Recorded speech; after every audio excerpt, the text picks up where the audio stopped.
Hello, and welcome to the Scott Mize Show, a podcast focused on health, diet, bodybuilding, and philosophy. I interview experts, doctors, coaches, and N=1 case studies to answer your questions about improving health, achieving your best physique, and making sustainable progress. We'll cover topics from carnivore and ketogenic diets to bodybuilding to life philosophy and everything in between. Enjoy the show. This episode is brought to you by LMNT Electrolytes. This month, we're switching it up with an exclusive offer that's only for VIP LMNT partners, including Carnivore Cast listeners. You can now receive this free sample pack along with any regular purchase when you use my custom link, which is provided in the show notes or my Instagram link in bio. That's drinklmnt.com/carnivorecast, all one word. And as I said, I'll include the link in the show notes. LMNT Electrolytes are convenient, evidence-based, and delicious, and get yours today to help support the show. Thank you. This is a quick disclaimer before we start the show.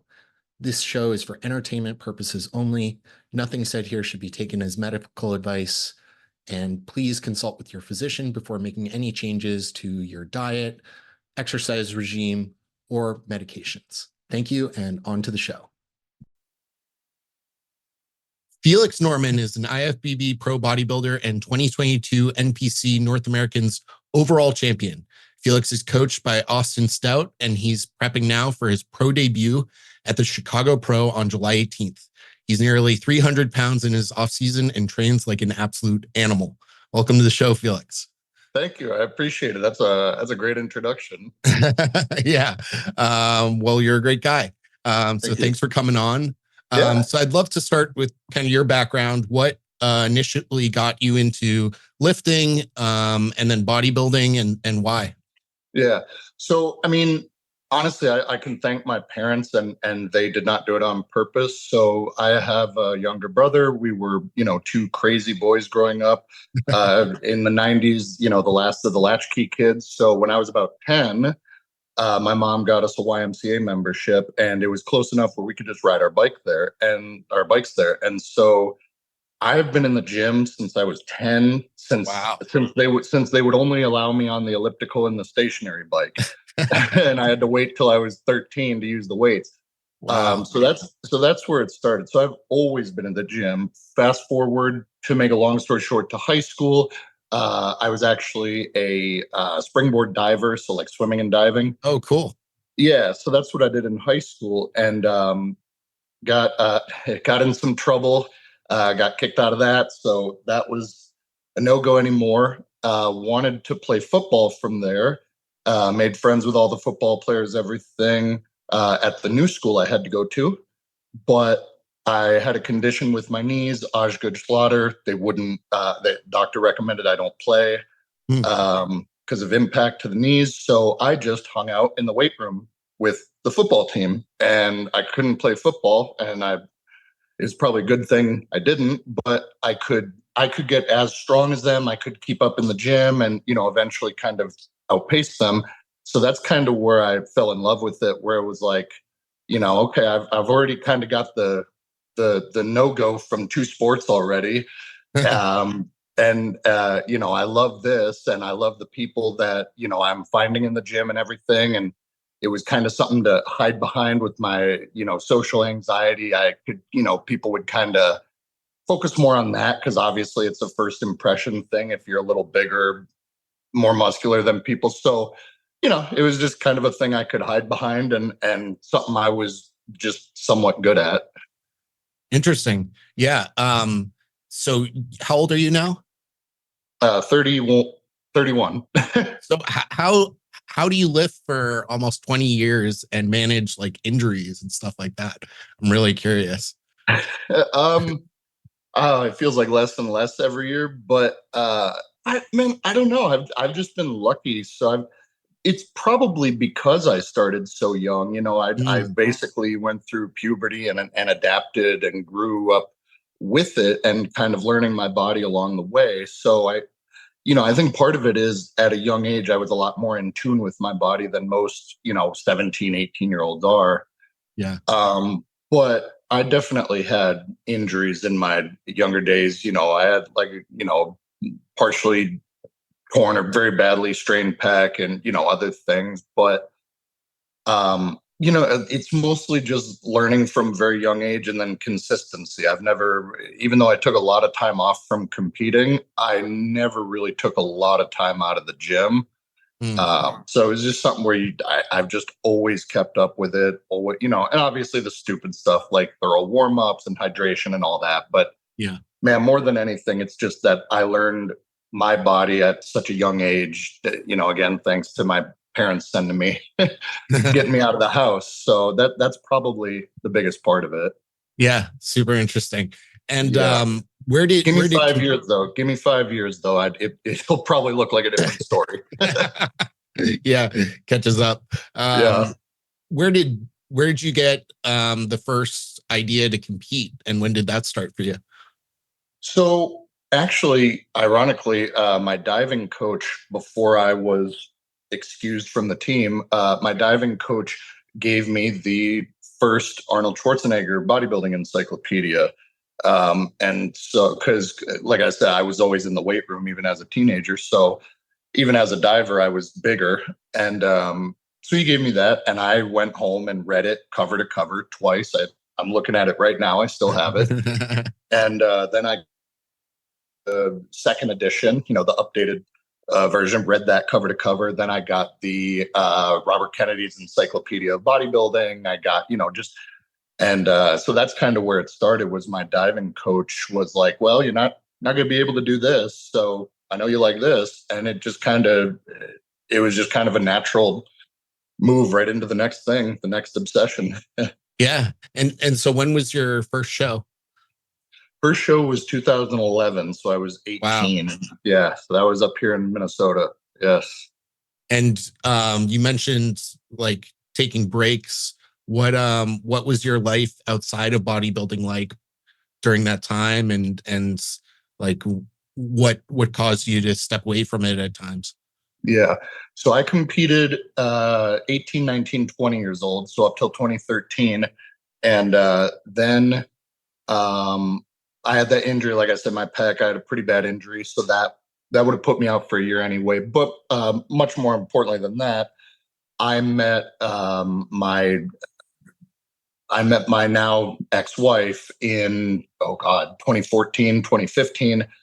And so again, long story short, she was older than I was. She had daughters, which became my daughters.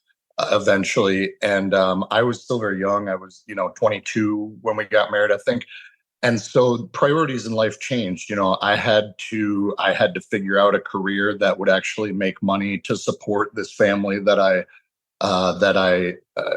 became a part of, and that I wanted to help raise and whatnot. So bodybuilding is a poor man's sport. You do it because it's a dream. You do it because you love it. It's just like MMA, like fighting. I mean, it's a lot easier than that, but you don't do it. None of us do it to get rich. If you do, you're out of your mind, and it's not going to work.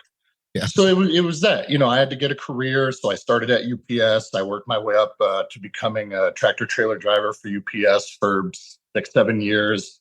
I didn't want to spend all that time, money, competing when I didn't have adequate health insurance, so like just stuff like that. Priorities had to change, and I had to kind of build a life before I could afford bodybuilding responsibly. Yeah, that makes a lot of sense. Yeah, and there were other things in there too, but I've covered that in other podcasts. The issues with alcohol, substances. There was all that mixed in there too. But okay, yeah. So, and do you have a career outside of bodybuilding today, or are you all in? No, man. No, man. I mean, I've started coaching, and that'll ramp up a lot more after this season is over. I want to get this debut season out of the way. Number one, to focus everything on it and just make the most out of this first impression that I can.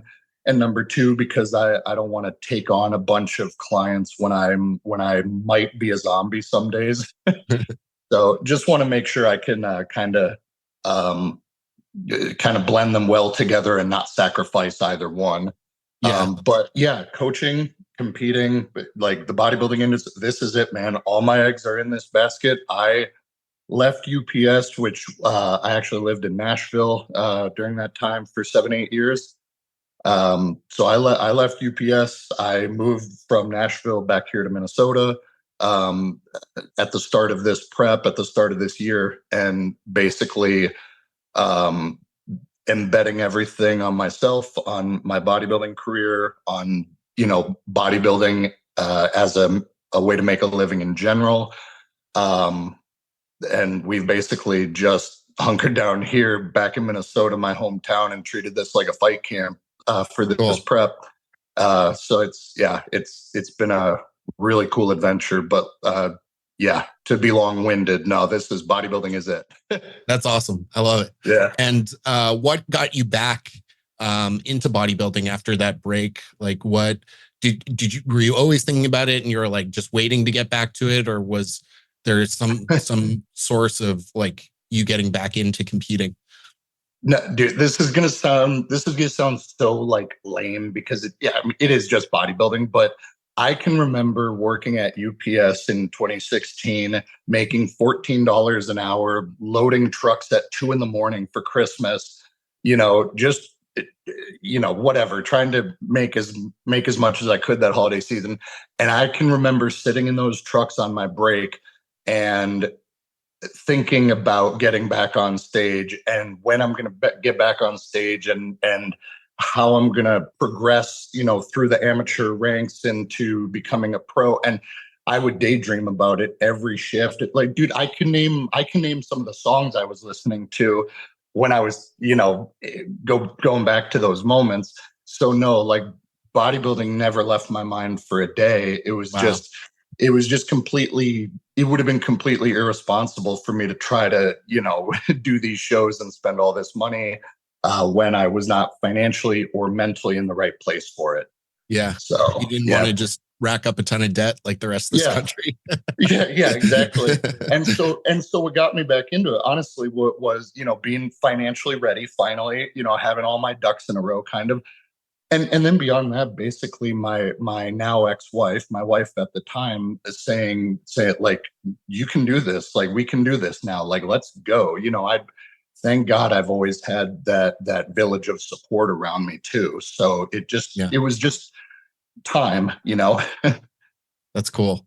Yeah, we've been running ever since. Yeah, and it's in your blood. Oh. What have the last few preps been like for you? Like talk through some of your preps, the good, the bad, the placings, what you learned. And we can eventually work our way to North Americans. Yeah. So like I said, I competed up till 2013, just local shows, nothing. And then I took 8 years off. Got serious in 2020, started working with Austin Stout, who's still my coach to this day. 2020 was COVID. We had to pull out of shows because they were getting canceled. We didn't know what was going to happen. So we pulled out of that prep. 2021, I did Battle at the River down in Chattanooga, Tennessee. So that was my first show back in 8 years. Okay. Took the overall there. So that was my first overall. Awesome. So that was amazing. Fantastic. The prep went well. Austin and I really got to know each other and become close as coach and client relationship. So that went well. After that, I did USA's 2021, which was 7 weeks later. So I qualified, went to do USA's. Between Battle at the River and USA's, I actually developed ulcerative colitis. And so, I didn't know what it was at the time. I, obviously didn't have a diagnosis yet, but, started having some real issues, lots of bathroom issues, lots of blood issues relating to that. I won't go into detail, but pretty rough. And so being an idiot and just having taken 8 years off from competing, I didn't tell anyone, even Austin, and I just refused to bail. So I went through the rest of that prep, really not in great shape. And Yeah. I would not recommend anyone ever do that because that was really dumb. So anyway, did USA's. That was my first national show. I got third in the super heavyweights. And Jordan Hutchinson won that show, who I will be competing with in Chicago. Oh, cool. Yeah, so I get to see if I can stand next to him because he got the overall. I didn't make it to the overall. So this time I'll actually get to stand next to him, hopefully. Awesome. Yeah, so did that. That was my first show. Got my ulcerative colitis figured out right after that. Spent the next year working on digestion and everything. And basically, I'll say now, I don't have any issues. I'm not even on like a daily medication. Like I'm very, very fortunate that it's, very, very mild in my case now because we took the time to get it under control. So, yeah, but that could be a whole separate podcast, and I'm not going to bore everyone with that. But anyway, after USA's, the following year, 2022, was North American. So I took the whole year off, got ready for that. And North Americans, I won the overall. So I won the super heavyweights in the overall. Yeah. So that was how I got my pro card. And then, took all of 2023 off. And here we are. Yeah. What was North Americans like for you? Like, how did that prep go in general? And then, what was the show like? North Americans was great. Again, because we had my health stuff figured out more, it was an easier prep. Very supportive team around me and everything. So that one went smooth. My training partner through a lot of North Americans prep was Mark Lobliner. A lot of people know that. Tiger Fitness. He's been in the industry forever. Great guy. So I had a good training partner, and Jesse Schmidt's my other training partner. So that show, that prep couldn't have gone much better. And then going into it, I wasn't super confident because there were some really good guys doing it, like Cole Eastfold, who also is a pro now, who is another Minnesota guy actually, who had just taken second or whatever at USA's or something. So it's like it was a great show because the prep went well, and I really did exceed my own expectations. Even though I always come for the win, but I'm not going to act like I always expect it, Yeah. So to get that overall and getting the overall was huge to me because there's a lot of pro cards given out at these shows. And I feel like if you get a second place pro card, sometimes like it can kind of have an asterisk next to it. And I kind of wanted it to be like, no, I earned this pro card. There's no ifs, ands, or buts about it. So that was huge for me. So North Americans is obviously my favorite show that I've ever done. Yeah. Yeah. I'm hoping to do it next year. Oh, nice. Cool. Dude, it's also the way it's run and the way it's spread out over 4 days. It's so well ran. It's great. And Pittsburgh is a cool city. It's a cool place. I'd love to go back to explore some more. Yeah. Yeah, I'm excited. There's a New Jersey State Champs show 2 weeks before. I think I'm technically national qualified from the show I did this year, but I want to I want to win a regional show, nice. And then hopefully go to North Americans. What was the last show you did? I did the Steve Stone Metro Championships, which is a show here in New York. It's the same venue as the New York Pro. It was first weekend of April. It was my first show ever. Nice. Really fun. Yeah. Oh, cool. Congrats. That's awesome. Yeah. Yeah. I did classic and open, true novice and open for both of them. Good. And I won 3 out of 4. So it's pretty happy. Nice. Yeah. Hell yeah. That's awesome. It was awesome. Yeah. Really fun. I like it though. I always respect when someone says they want to win a regional show before going for the big boys. I always agree with that. Yeah. Yeah. That'll be fun. And why did you decide to take a full year off before your debut from North Americans to this year? Have you seen these guys? I needed a year off. These guys are fucking. That's a great answer. Dude, I'm still not going to be the biggest guy up there. Like these I don't guys know. are, man, these guys are crazy impressive. And Yeah. so, I mean, yeah, that's why I needed the year off. I just wanted to put as much size on as I could and kind of get a little bit more maturity to the muscle and whatnot. So yeah, I think it was a good plan. And plus I kind of figure that's probably the last full year I'll be able to take off, really. Yeah, good point. You know, God forbid any injuries or anything, because as a pro, you know, you really don't want to take a full calendar year off. Yeah, or I'd rather not personally. Yeah. So how did you manage it with Austin? Were you doing like mini cuts, health phases? Like, what does a full year look like? You don't have to spell out every week or whatever, but just curious how you thought about growing in that year. Yeah. So after North Americans, unlike a lot of competitors, I actually went and got blood work almost immediately, like I think within 10 days. And everything was surprisingly good, you know, nothing too or far out of range, nothing alarming by any means. So immediately, you know, some peace of mind there, but we still went into about an 8-week health phase, you know, just TRT, you know, get all the, you know, kind of let the body composition settle, get everything back to normal, you know, put on a little bit of body fat, get a little bit, you know, a little bit closer to homeostasis.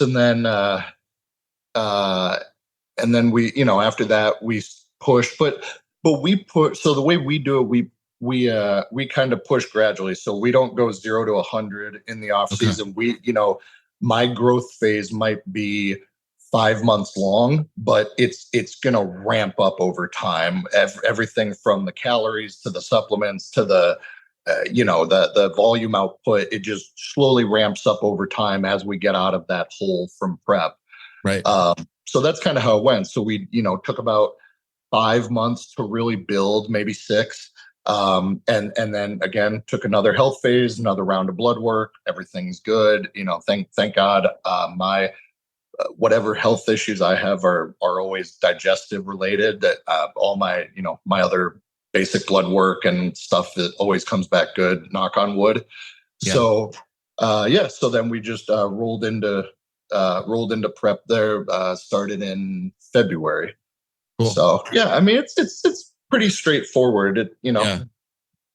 So and what's your goal for this season at Chicago? Man, I've been saying this whole time, first call out. That's what I would like to. That's really what I would like. Man, this lineup is getting deeper by the day. I mean, we've got like 3 Olympians doing it. Wow. You know, I know we've got that Vlad guy from overseas. He's doing it. He looks crazy. Klahar's doing it. And wow, I didn't know that. Yeah, you can never count him out. Epler's doing it. I think people forget he's an Olympian. Like, I mean, it's crazy. So I'm still going to say first call out. I would really like to get in that first call out.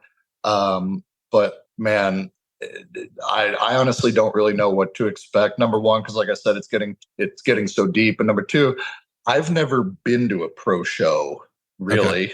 Like, so I don't even know what these guys look like in person. Yeah. So I kind of keep to I've always, so I don't, you know, I'm expecting to get blown away when I see these guys. But we'll see. Modest. I like it. Do you have any? No, I'm coming for first call out. That's not changing. Yeah, no. I know you're a fighter, but there are a lot of guys who just talk a very, very big game. And I appreciate when they're open guys who are a little more reserved. I'll talk a bigger game about the marathon, about, you know, me through the course of my career. This is my first pro show. I'm just, you know, I'm just hoping to not get last. So. Yeah, just getting started. Exactly. And do you have any shows planned after this year, or you're not sure yet? Oh yeah, we're gonna get the most juice out of this squeeze. So we're doing Tampa and Texas. Awesome. Cool. Yeah, I can't do all this prep and suffer and diet like this for just one show. Yeah. How far apart are those from Chicago? So Tampa is 2 weeks after Chicago, and then Okay. Texas is the following week. So Okay, great. yeah, so it's 3 shows within 4 weeks, and Tampa and Texas, the lineups are usually somewhat similar because they are back to back. Yeah. But I think from Chicago, there will be a lot of guys doing Tampa, Texas that aren't in Chicago. So I just want to get up there and stand with as many guys as I can, and while no one really has any expectations of me. So like I have plenty of pressure on Yeah. myself. I know how I Yeah. want to do in these lineups, but the people in the audience, they don't know who I am, and they shouldn't. I'm a new guy. So there's no pressure in that sense. So like it doesn't matter that I go to Tampa and John De La Rosa blows me out of the water. No one's I just get to enjoy the experience, and people like John are, he's one of my favorite physiques ever, and Andrew Jacked in Texas. Like, Yeah. I'm just excited to stand next to those guys. That's great. Yeah, that's really cool. Yeah. And you've talked about it, but one thing that I think is really cool from a fan perspective, but I'd love to hear your perspective, is just how competitive pro bodybuilding is this year. Like basically since COVID, each year it's moved up a month. So there's less time to qualify. Plus there's all these guys coming back. Like you mentioned Epler, Brett, Martin, Bonac, like a lot of guys who, like there's going to be top 10 Olympians who don't qualify this year. What do you think about like the increased competition in pro bodybuilding? Yeah, I mean, so just like you, I'm a fan first and foremost of bodybuilding. So like I study this stuff all the time, and I keep track of all the rankings and everything. I've been saying for a couple of years now, I think bodybuilding is in another golden era.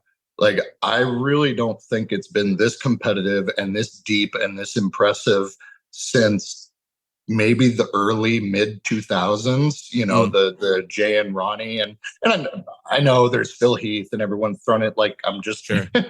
no one come for me. But yeah, I mean, I think overall, I think it's more competitive than it's been in a very long time. Yeah. And, it's so cool to be coming in during this time when it feels like everything is ramping up. It feels like, as some of these older veterans kind of way out, our generation, my generation is just, coming in hot, whether it's, Hunter, Stu, Nick Walker, like, all of these guys, and they're going to be doing like, and most of these guys are young too, like young, even for new generation bodybuilding. Like a lot of these guys are still in their 20s. So I'm going to be with these guys my whole career. And it's like, yeah, I just think it's the most competitive it's been in a long time. If you take the Olympia from first to 15th, I know people can make arguments about like, top 6 in whatever era, but if you go straight from first to 15th right now, 15th place at the Olympia is crazy right now. Yeah. So it's just, I don't think it's ever been like that. No, as a fan, as a competitor, just I am so happy to be in this time period. Yeah, it's funny because I feel like I haven't heard as much this year. People saying like so and so is a top 10 guy, so and so is a top 5 guy, because like there's just so much depth. So you can't even say that, because once you start like counting off on your fingers, you're like, oh crap, like how can you be a top 10 guy when there's this? Exactly. Yeah. It's going to get shuffled around a lot here in the next year or two. Yeah, that's cool. How in general, how hard when you're prepping, how hard do you have to diet and how high does cardio get for you? I'm pretty lucky. I don't think I have to go super hard. Like my cardio this prep has not gone above 45 minutes a day, 5-6 days a week. My carbs, I will never go anywhere near 0 carbs. Usually I'll bottom out around, maybe 150 carbs a day is like as bad as it'll get. pretty low for a guy your size. Yeah. I mean, don't get me wrong. We push it, but I Yeah. think there are guys who have to suffer more and who have to do more cardio and be in Okay. a higher calorie deficit. So Sure. I honestly, I think, I think I get away okay in that department, but It's I mean, interesting. I'll do whatever. If Austin tells me to eat gravel, I'm going to eat gravel. So, but thankfully I haven't had to do anything like that yet. Yeah. So. What in general has working with Austin been like? You said you found him in 2020. You've been with him a long time. That's awesome. What's it been like for you? So Austin is very much a good friend now, but even though we're friends at this point, and I'd say we're pretty close friends at this point. We communicate almost every day on some level. He still very much feels like my coach, like my mentor, like the guy that I go to for advice, even sometimes outside of bodybuilding, which is funny because I think he's only a few months older than I am. But all that to say, we really do have that healthy coach client dynamic. That student teacher. I say student teacher actually. Yeah. Dynamic. So, and Austin is so book smart. He's so intelligent when it comes to anything bodybuilding, whether it's diet, whether it's health stuff, whether it's supplementation, training. He just knows all of it inside and out. But at the same time, he's a big fan of just old school, hard, just torture yourself training like me. So we fit really well in that sense. It's a good blend of book smarts and meatheadedness. Yeah. And so again, after this season, once I get my brain power back, I'm going to actually, be mentoring under him a little bit more seriously as far as coaching and stuff, because he does a lot of that. He mentors a lot of coaches and stuff. Cool.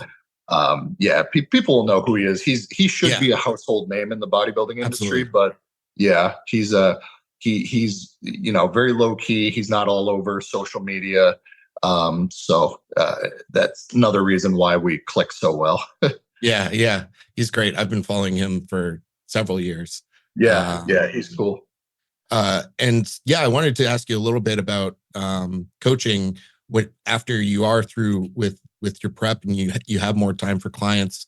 Like one, what type of people do you want to work with? Competitors, non-competitors, and what are some things that you want to bring that you've learned from Austin or others to helping people?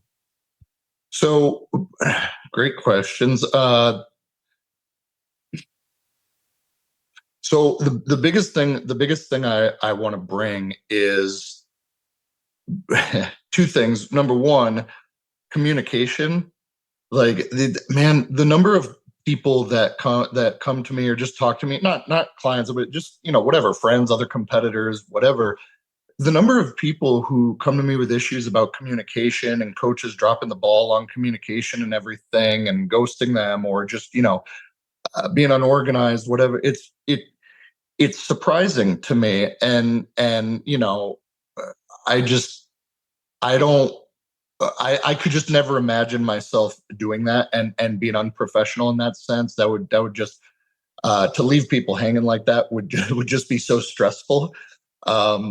So there's that, which is a lot of things, but I'm definitely interested in competitors. But lifestyle, Gen Pop too, that's fine. But I really love working with competitors, being around competitors, being involved in the industry. Like, so, I really look forward to being able to commit more time and energy to it.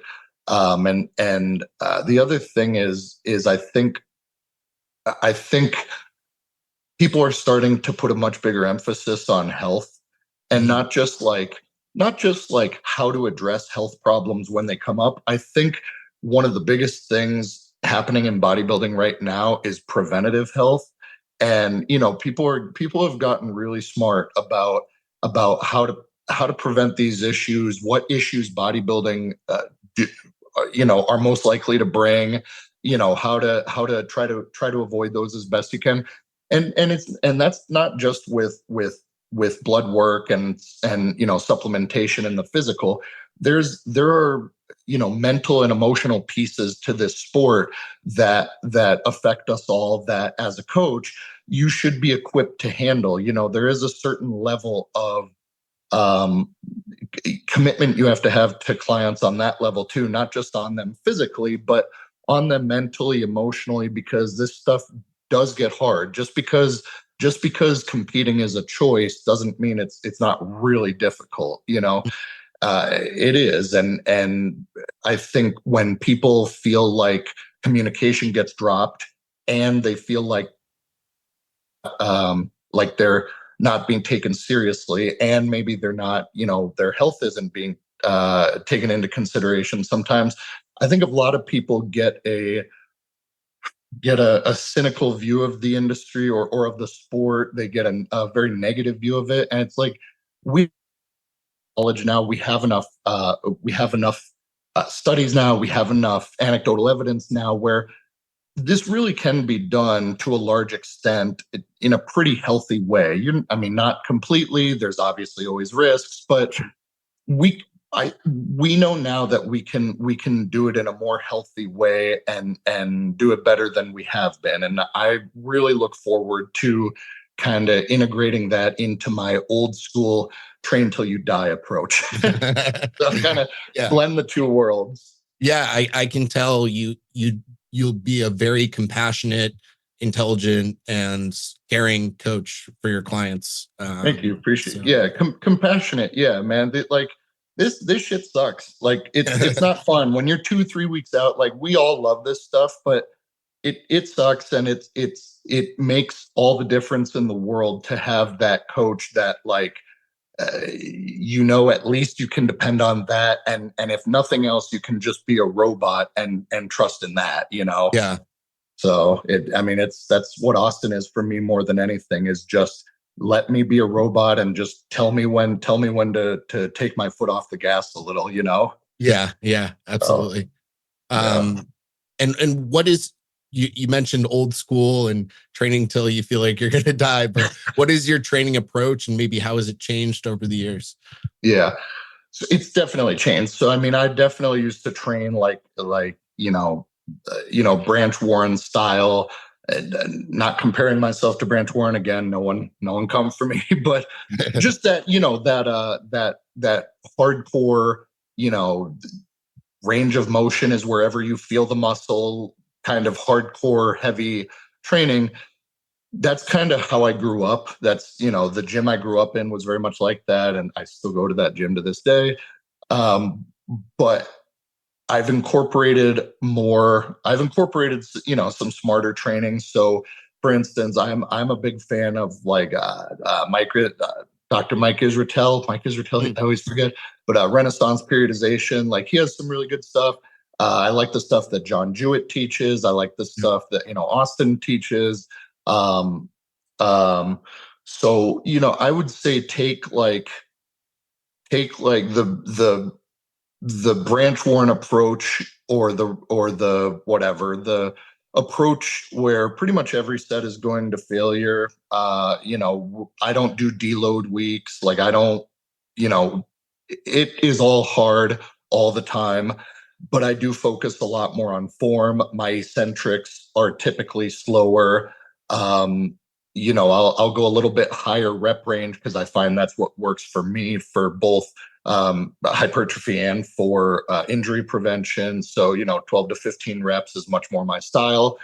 So just stuff like that. But I'm also still old school, where I'm going to do triple drop sets. I'm going to do rest pauses. I'm going to do force negatives and forced reps. So yeah, that'll always be a part of my training. I'm a very firm believer that you have to push those boundaries, especially as you really start to get towards your ceiling. You're really going to have to have that output to create that stimulus to keep that body progressing, because the body doesn't exactly want to get bigger than this. So Yeah. you can't. I'm again very firm believer in 100% effort. Yeah. I really like that. I like to train that way as well. I think there's a little bit too much emphasis the last few years on people worrying about like overtraining and like, you can only train 4 days a week or something like this. Like you really have to rest and let your body heal and deload. Yeah. And it's like, look at any other sport. Like they're training 2 days, 6 or 7 days a week. Like, obviously it's a little bit different. Like we're trying to grow muscle, but at the end of the day, I think a lot of bodybuilders could just work harder, and work more. yeah. There's absolutely that. I think a lot of it these days is paralysis by analysis. There's so much good information that there's too much good info to pick from. Yeah, definitely. So, when do you think you'll be done with bodybuilding? Like what do you see as the long term in this? Oh, I can tell you right now. Well, I shouldn't say that, but I can probably tell you right now. I'd say I'm done competing by the time I'm 40. I mean, God willing, I can go that long and not have any injuries or health issues. But if all goes well, I think I'm done by 40, just because, I look at guys like Jay and Dorian and guys who made it to the top, or Flex Lewis, guys who made it to the top and got out. Again, not saying I'm not comparing myself to those guys, but they had a great career and they got out in time to downsize, to get their health in order, make sure everything was okay. And more importantly, well, not more importantly, but beyond that, just be able to live another life after bodybuilding, because it is going to feel like a different life. Like, I'm going to be in the gym till the day I die. I'll train like a bodybuilder in some way till the day I die. But when you decide to stop competing, there's just the level of intensity and dedication and all out obsession drops off inevitably. So, whereas I think some people get scared of that and they have a really hard time letting it go. I look forward to that. I look forward to kind of being able to have a different life and being able to get up and go travel without a bunch of Tupperwares and, having to find gyms every day if I don't want to. Like, so I think I'm done competing by 40. As far as being involved in the industry, I will always be annoyingly involved in the industry. I will probably be at the Olympia, every year till I die. I'll be at the Arnold's, I'll be at expos, whatever I can do for bodybuilding, with bodybuilding, whatever, after I retire, I will gladly do it, because this sport and industry is everything to me. So there'll never be a time where I totally walk away from the industry. That's awesome. No. Yeah. Well, thank you so much for coming on today, Felix, and sharing with me and the audience. I know people are going to love it. I'll link to your Instagram in the show notes. Is there anywhere else you want to direct people who want to reach out to you or find you or follow along? No, I'm just on Instagram right now. Like cool. I said, after the season's over, so Texas is August 10th. So I'm shutting it down after that. I'll be ramping up coaching more, and I'll be talking more about that, and I'll be getting a YouTube channel up and going. But that'll be after the season. We gotta get to the finish line here. Cool, great. Well, I wish you the best of luck at your shows, and really looking forward to going along. Hey, thank you. I appreciate the interview, man. Thank you. Thank you. Thank you for listening to the show. You can find The Scott Mize Show on Instagram, YouTube, Facebook, and Twitter. Please leave a comment, like, review, or share the podcast with your friends or followers. It helps more people find the show.